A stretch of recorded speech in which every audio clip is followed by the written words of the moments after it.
toutes et à tous, dans l'actualité ce soir, cette moisson plus qu'abondante des maïs, produits du service national. Aujourd'hui, grenier national du pays, il s'agit de 2000 tonnes de maïs sur les marchés. Quoique loin de découvrir l'ensemble du marché congolais, les produits des champs du service national amortissent le choc de la flambée des prix sur les marchés. D'autres précisions dans le développement de ces journaux. 850 km de routes à réhabiliter. Un contrat a été signé entre le ministère des Infrastructures, Travaux publics et l'entreprise China Communication Construct Company Limited pour la réhabilitation du corridor Pont-Mambasa-Kisangani-Beni. Le contenu de ces contrats dans un instant dans ces journaux.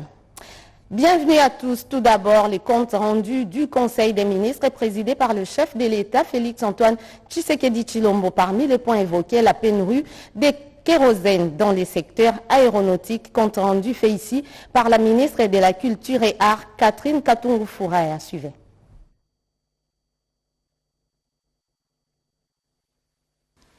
Le président de la République a fait part au Conseil de la situation qui prévaut chez Congo Airways, où il y a risque de cessation de vol faute d'aéronefs. En effet, les 2 derniers avions encore en service doivent partir impérativement en entretien dans 2 mois. Cela aura pour effet de priver la compagnie nationale d'aéronefs, l'empêchant ainsi de remplir sa mission de desservir le territoire national. Pour éviter l'interruption momentanée des activités de cette compagnie nationale, avec les conséquences sur la mobilité aérienne dans notre pays, le président de la République a diligemment chargé les ministres ayant en charge le budget, les finances ainsi que les transports, voies de communication et de désenclavement, sous la coordination du Premier ministre, de se pencher sur les options nécessaires pouvant permettre au Congo Airways de dégager dans un meilleur délai les pistes de solutions idoines. Le chef de l'État a rendu les derniers hommages ce matin à M.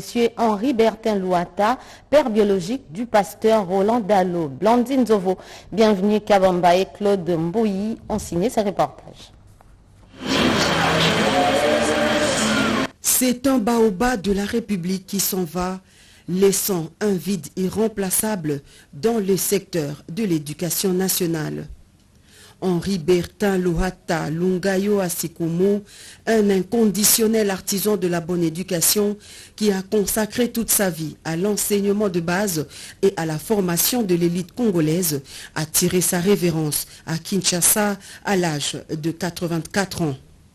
Toujours proche de la population en toutes circonstances, le chef de l'État Félix-Antoine Tshisekedi Tshilombo a honoré ce samedi 27 août la mémoire de cet homme d'expérience et d'exception, respectant ainsi la parole de Dieu qui dit « Pleurez avec ceux qui pleurent ». Proche de la famille et fervent chrétien, fidèle à l'église Philadelphie dirigée par le révérend pasteur Roland Dalo, fils biologique de l'illustre disparu, le président de la République a fait le déplacement de la cathédrale du centenaire protestant pour partager la douleur de la famille éplorée. Le président de la République, accueilli chaleureusement par ses frères et sœurs du centre missionnaire Philadelphie, s'est incliné devant la dépouille de papa Henri Bertin Louata avant de consoler son père spirituel, le révérend Roland Okitundu Dalo, à côté de sa tendre mère, la veuve Louata, visiblement inconsolable. Au cours de son exhortation du jour, le pasteur Kali Kassenda a orienté sa prêche sur 2 livres de l'Évangile, à savoir Luc 12, 13 et 1 Timothée 6, 17 à 19, lesquels insistent sur le partage de l'héritage intellectuel, la simplicité et la générosité, des valeurs inestimables qui ont longtemps caractérisé papa Henri Bertin Louata durant son passage sur terre. Des bonnes œuvres relayées à travers des témoignages éloquents livrés sur place par d'éminentes personnalités du monde de l'enseignement, de l'éducation et de l'Église. tous célèbre Papa Henri Bertin Louhata Lungayo à cause de ses œuvres, mais aussi des loyaux services rendus à la nation, mais surtout à sa veuve, Madame Omoï Cécile, et sa progéniture riche de 5 enfants, 15 petits-enfants et 3 arrière-petits-fils. De son Sankuru natal à Kinshasa, en passant par le Maniema, le patriarche Henri Bertin Louhata a exercé sa noble vocation, d'abord comme enseignant dans plusieurs écoles officielles du pays, puis directeur également dans différents établissements comme l'Athénée de la Gombe, l'Athénée de la Gare, et pour clôturer avec brio de 2000 jusqu'à la fin de sa carrière comme directeur de l'école primaire 3 de Kintambo. Dieu a donné, Dieu a repris, que l'âme de Papa Bertin Louhata Lungayo Asikomo repose en paix.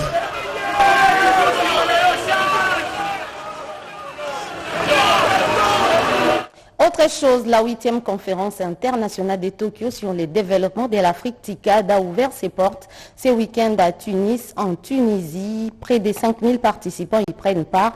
La République démocratique du Congo y est représentée à ses assises par le Premier ministre et chef du gouvernement, Jean-Michel Samalukonde Kyenge, Pati Tondong Kizunda, Marcel Moubenga. Et bienvenue Loussala nous parle de cette première journée. Suivez. Ils ont répondu présent à la 9e conférence internationale de Tokyo pour le développement de l'Afrique, ouverte ce samedi 27 août 2022 à Tunis, aux côtés du président tunisien Kassai Saïd, du président en exercice de l'Union africaine Macky Sall, du premier ministre japonais Fumio Kishida, par visioconférence, et des 20 chefs d'État et de gouvernement, les premiers ministres Jean-Michel Samalukonde Kyenge. Les participants à ces assises vont focaliser leurs analyses sur le moyen de parvenir à la résilience, l'inclusivité et l'abondance en Afrique dans un contexte de crise dû à la pandémie de la Covid-19 qui a décimé l'économie du monde, à la guerre russo-ukrainienne et au réchauffement climatique. Le Premier ministre et chef du gouvernement est très attendu du haut de cette tribune pour dégager quelques pistes devant apporter une solution remarquable sur la situation du réchauffement climatique, étant donné que la République démocratique du Congo est aujourd'hui au regard du monde le véritable pays solution sur cette question à la suite de sa faune et sa flore. Après les mots de bienvenue du président de la Tunisie, pays d'accueil de la TICAD 8, le président en exercice de l'Union africaine a loué le respect des engagements du Japon depuis la première conférence inaugurale de la TICAD au Japon en 1993. L'Afrique souhaite a noté que ces forums visent à promouvoir les dialogues politiques de très haut niveau entre les dirigeants africains et les partenaires de développement et à mobiliser des soutiens pour les initiatives de l'Afrique en vue d'un développement autonome. En marge de ces travaux de la TICAD 8, le Premier ministre Jean-Michel Samalukonde Kyenge a eu un entretien fructueux avec le secrétaire général de l'Union africaine, Moussa Faki Mahamat. C'était en présence du vice-premier ministre des Affaires étrangères, Christophe Lutundula. Dans l'entretemps, la République démocratique du Congo prend la tête du groupe de missions diplomatiques des pays membres de la SADC. Le diplomate congolais Fidel Moulaja, qui a pris officiellement les commandes après les Malawi de la présidence tournante de cette structure. Robert Ndaïchi Sensei nous en dit un peu plus à travers ses reportages. La République Félix-Antoine Tshisekedi Tshilombo a reçu du président du Malawi les bâtons de commandement pour la présidence tournante de la SADC, exercice 2022-2023, lors du 42e sommet ordinaire de cette organisation sous-régionale. C'est pour respecter les us et coutumes de l'organisation que le groupe des chefs de mission diplomatiques des États membres de la SADC accrédités en Afrique du Sud a suivi le pas du 42e sommet en ce qui concerne le mouvement annuel des rotations de la présidence de la SADC. Ce vendredi 26 août 2022, le haut-commissaire de la République du Malawi à Pretoria, Madame Stella, a passé à Fidel Moulaja Binene, ambassadeur extraordinaire et plénipotentiaire de la République démocratique du Congo en Afrique du Sud, la présidence du groupe d'ambassadeurs des États membres de la SADC. Au cours de cette brève cérémonie, le rapport du 42e sommet a été présenté Le haut-commissaire de la République du Malawi a invité ses collègues à soutenir le représentant du président en exercice de la SADC tout en insistant sur le maintien des acquis de l'organisation sous-régionale. L'ambassadeur extraordinaire et plénipotentiaire de la République démocratique du Congo en Afrique du Sud et président du groupe des missions diplomatiques des États membres de la SADC, Fidel Moulaja Binene, a remercié ses collègues ambassadeurs en les invitant à tout mettre en œuvre pour condamner l'agression dont est victime la République démocratique du Congo par le Rwanda sous couvert du M23. Il n'y a pas longtemps que notre pays venait de prendre la présidence tournante de la SADC. C'est le chef de l'État qui venait de faire la remise reprise avec le président du Malawi à tous les niveaux. C'est-à-dire qu'aujourd'hui là, c'était la séance de remise reprise, le chairmanship qui passe du Malawi à la RDC. L'agression de la RDC par le Rwanda s'est invitée à cette cérémonie de passation de pouvoir. Le Zimbabwe, pays ami de la RDC, par la bouche de son ambassadeur, reste convaincu que les limites territoriales de chaque pays membre doivent être respectées. La République démocratique du Congo attend beaucoup de la SADC pour faire face à un certain nombre de défis qui l'attendent. Long des 850 km et les corridors Pont-Mambasa-Kisangani-Beni sera complètement réhabilité. Les ministères des Infrastructures, Travaux publics et l'entreprise chinoise China Communication Construct Company Limited se sont mis d'accord sur les modalités et les contours de ces projets routiers. D'autres précisions dans ces reportages signés Eurydice Kitutu. C'est un contrat qui vise la réhabilitation de l'axe routier Kisangani-Beni-Mambasa, long de 850 km, avec la construction des ponts et ouvrages connexes. La signature de ce contrat aujourd'hui est le fruit d'un travail d'équipe pendant plus de 2 ans par les structures du ministère des Infrastructures et Travaux publics et les intervenants à ce projet. Le ministre d'État des Infrastructures a, au cours de cette cérémonie, rappelé la volonté du gouvernement de voir ce projet être exécuté au regard de ses enjeux socio-économiques et sécuritaires. L'entreprise contractante a été invitée au respect du délai imparti. Le manager de l'entreprise chinoise CCC rassure. Après, la procédure de signation du contrat a bien déroulé. Donc après, on va bien suivre les exigences du contrat afin de bien réaliser le projet dans le meilleur délai. Ce projet sous-régional est intégrateur car il s'inscrit dans la nouvelle position de la RDC au niveau de la communauté de l'Afrique de l'Est, a soutenu le chef de projet. Il s'agit d'un corridor qui va faciliter les échanges commerciaux entre le port de Mombasa jusqu'à Kisangani, à partir de Kisangani jusqu'à l'intérieur même du pays, en passant par le Kenya et par l'Ouganda. Et donc c'est un projet assez structurant. Le coût global de ce projet est estimé à 1,4 milliard de dollars américains. Je le disais dans les titres, 2000 tonnes de maïs sortis des greniers de Kanyama-Kasese dans la province du Olomami. Le commandant du service national et général Jean-Pierre Kassongo-Kabouik qui a lancé l'opération de vente de ces produits des champs à Mbujimaï. Joseph Oscar Mbalkaïj. 2000 tonnes de maïs produits à Kanyama-Kasese ont été acheminées dans l'espace Grand Kasaï pour juguler la spéculation des prix. Le service national a lancé à Mbujimaï la vente de cette denrée très prisée par la population locale. Ainsi, un sac de farine de maïs se vend à 42 000 francs congolais au lieu de 68 000. Et le stock est en quantité suffisante, rassure le général-major Jean-Pierre Kassongo-Kabouik, commandant du service national. Contrairement aux années antérieures, en tout cas nous estimons qu'il y a suffisamment de maïs, il y a une bonne quantité. Si je peux vous le révéler, c'est 2000 tonnes qui viennent d'être mises à disposition de cette province. C'est pratiquement la même quantité que celle qu'on a mise à la disposition de la province du Kasaï central. Si on trouve que les 2000 ne sont pas suffisants pour juguler totalement la crise, nous avons beaucoup de stocks, nous avons un stock important à la Kasese. Cette opération s'est déroulée en présence du gouverneur Mathias Kabea. Dans notre vision, la vision du service national, telle qu'il est poussé par le commandant suprême, c'est que dans chaque province, il y a un centre de production. L'année prochaine, vous allez voir que la province du Kasaï oriental va produire le maïs local. dans le champ du service national. Les champs sont déjà préparés. D'ici la semaine prochaine, on va commencer à semer. Et d'ici le mois de février, si tout va bien, on va commencer la récolte localement. C'est dans l'ordre et la discipline que se déroule cette opération qui va toucher d'autres provinces de la République. À Kinshasa, où la deuxième foire de l'entrepreneuriat a fermé ses portes, cérémonie au cours de laquelle le ministre de la Jeunesse, Yves Bonkoulouzola, a sensibilisé la jeunesse sur l'appropriation des opportunités qu'offre l'entrepreneuriat. C'est un commentaire de Pirombouyo Saïdi. Suivez. Les lampions de la foire de l'entrepreneuriat de jeunes se sont éteints à Kinshasa dernièrement. Après 3 jours d'intenses activités à l'esplanade de l'Institut national pilote d'enseignement des sciences de la santé, INPES, la deuxième édition de cette foire a fermé ses portes sur une note de partage de réussite d'opportunités. Clôturée par le ministre de la Jeunesse, Initiation à la nouvelle citoyenneté et cohésion nationale, Yves Bonkoulouzola, en présence de Madame la secrétaire générale à la jeunesse. Cet événement a permis aux jeunes d'en savoir plus sur les facilités offertes par l'État sur les investissements. Comme prévu, la clôture de cette assise s'est passée dernièrement par le discours du ministre. Pour Yves Bonkoulouzola, cette deuxième expérience était une réponse éloquente à la vision du chef de l'État. Le président de la République, qui depuis son avènement, a mis en place des leviers pour permettre aux jeunes de bénéficier de plusieurs mécanismes d'accompagnement.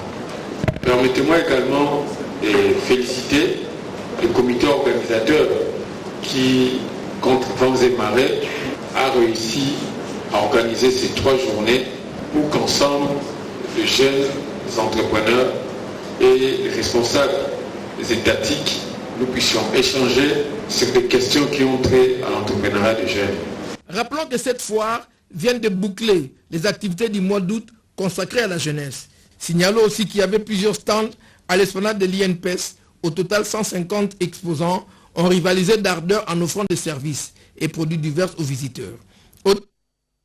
Ça sera un premier pas significatif vers les élections. La cartographie électorale, une opération délicate, est sur le point d'être validée. La dite opération précède celle de l'enrôlement des électeurs. Les explications avec les directeurs des opérations de la centrale électorale, Joseph Sendalou Samba, dans ses reportages signés Teti Samba et Jérès Tofunji.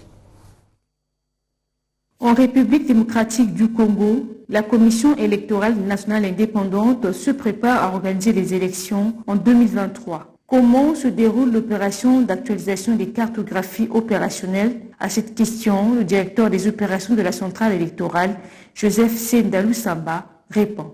Nous sommes en train de préparer notre 4e cycle électoral. Pour chaque cycle électoral, nous apprêtons le fichier électoral. C'est le fichier qui nous permet d'avoir aussi bien les noms des électeurs, leurs adresses, que le nombre d'électeurs.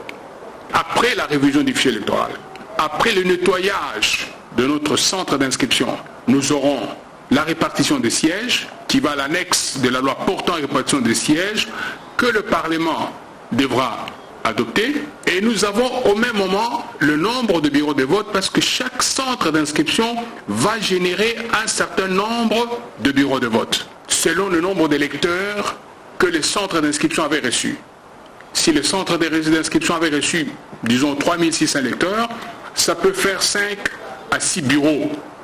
Ça, c'est une dimension quantitative pour moi qui suis dans mon bureau.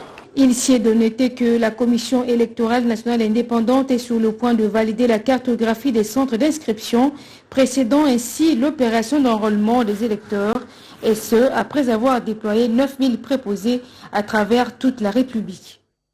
La RDC a acquis une expérience avérée dans l'organisation des élections à travers ces cycles électoraux couronnés par la passation civilisée des pouvoirs au sommet de l'État. Une expérience à revendre et des acteurs qui partagent cette expérience.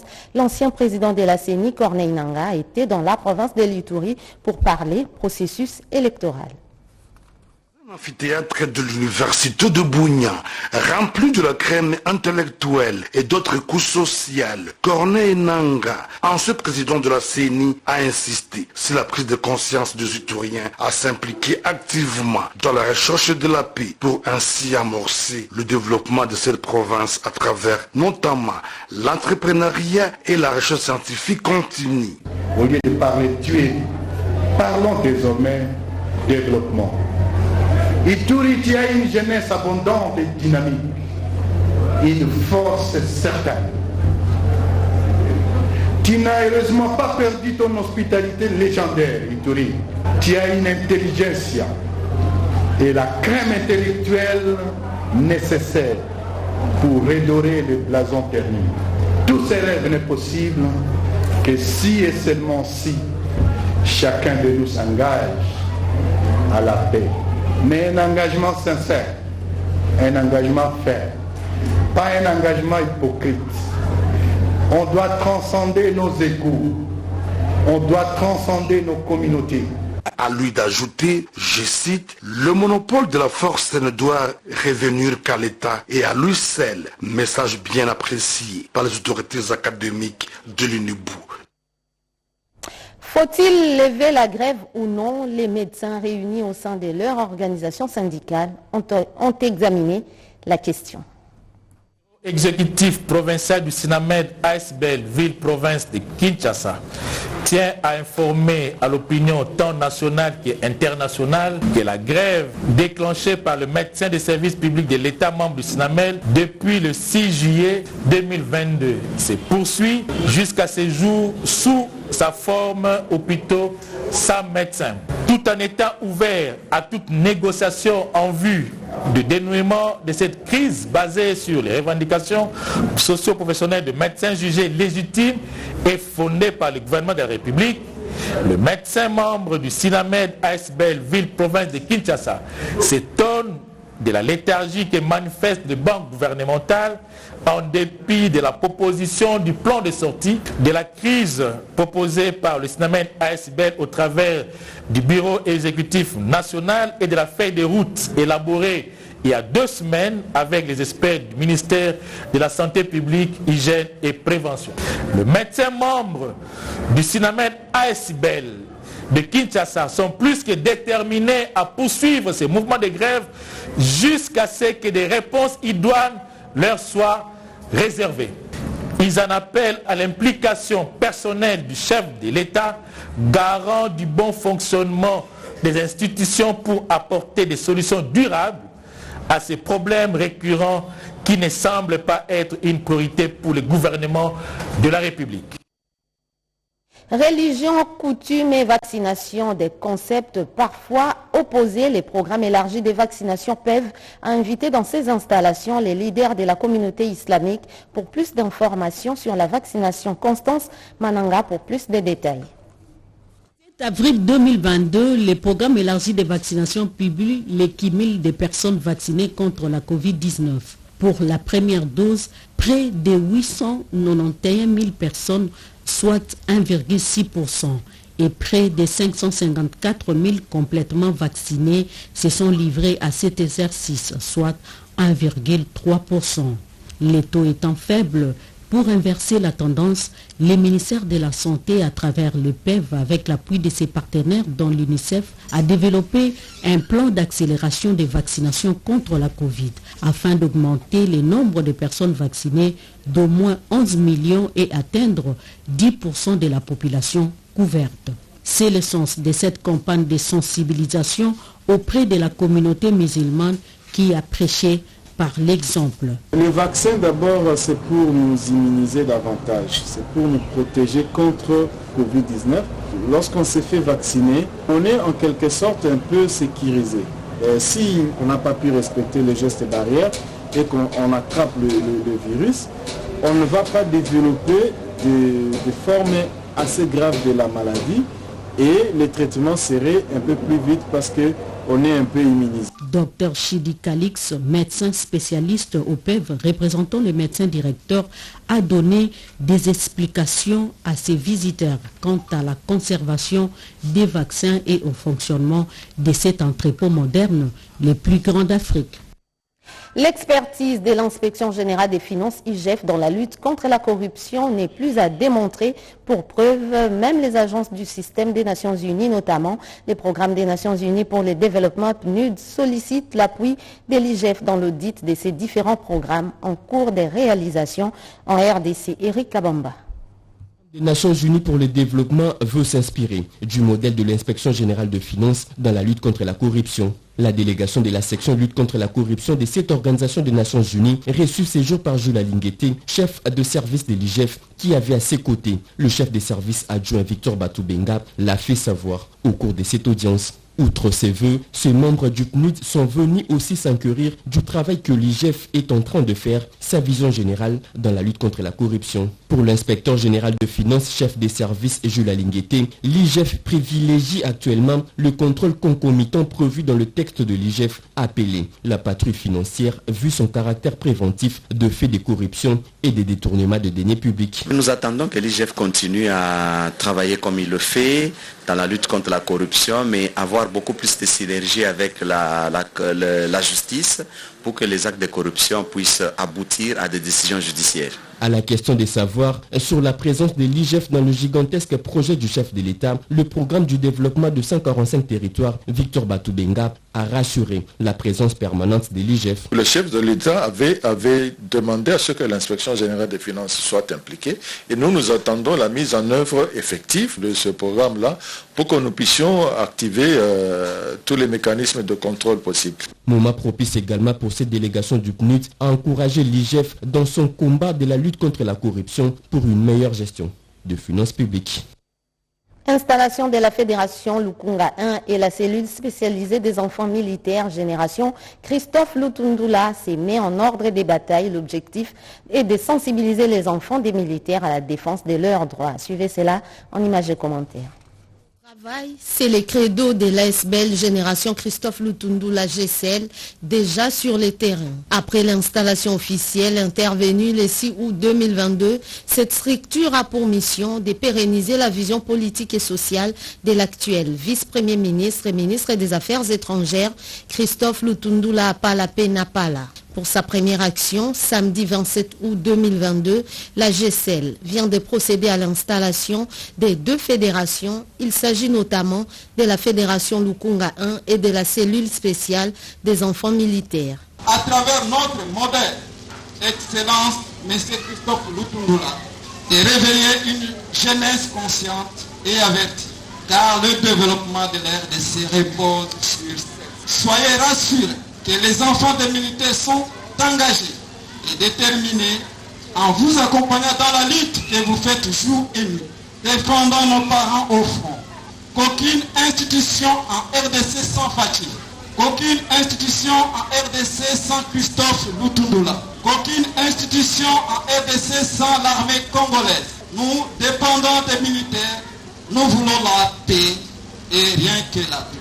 La cérémonie de la présentation de ces deux fédérations a été présidée par les comités directoires de cette association sans but lucratif. Nous lançons un message auprès de tous les jeunes, toutes les mamans, tous les vieux, de venir soutenir la vision du président de la République pour que nous puissions transformer les Congo de demain. Avec Fachi, c'est possible. Et 2023, Fachi ou rien. Pour sa part, Valentin Kabandani Kalenga, coordonnateur de la génération Christophe Lutundula, a exhorté les nouveaux membres à faire la politique autrement en évitant la politique politicienne, les antivaleurs, mais plutôt d'agir pour les autres à l'exemple de leur modèle Christophe Lutundula Apala Peneapala.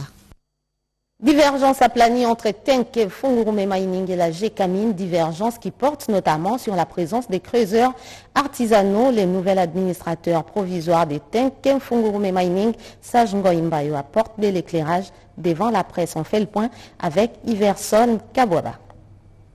La toile et autres plateformes d'information sur une probable expulsion des creuseurs artisanaux des mines de Teke Fungurume SA a été dénoncée par son administrateur provisoire Sage Ngoimbayo, qui tient à préciser que lui-même est un ancien de Teke Fungurume et il s'est traité avec les creuseurs conformément à la législation minière de la RDC. Son message est lu ici par son communicateur Patin Kieri au cours d'une conférence de presse tenue à Rotana Hotel. L'administrateur provisoire Sage Ngoi précise, il a été saisi par GCAMIN SA, actionnaire de TFM SA, au fin de suspendre les exportations de la société Tenke Fungurume Mining SA au motif, ça c'est une grande précision, d'une part que le contrat de commercialisation avait expiré depuis décembre 2021.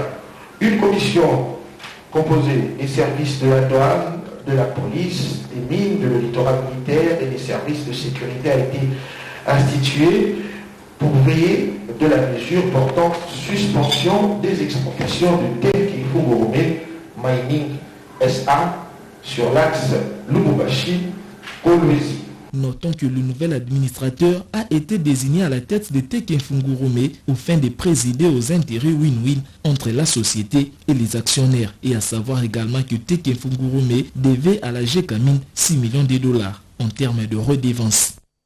Un communiqué avant de boucler complètement ce journal, les candidats ayant déposé un dossier dans le cadre de constitution de la réserve des recrutements peuvent consulter le site web de la Direction générale de la dette publique DGDP www.dgdp-rdc.org, en particulier la liste des candidats retenus pour participer au test des sélections qui se tiendront le dimanche 28 août 2022 à partir de 8 h dans l'enceinte de l'université protestante au Congo UPC. Les candidats retenus ne disposant pas de QR code doivent se présenter plutôt sur les lieux des tests pour des formalités pour leur accès aux salles.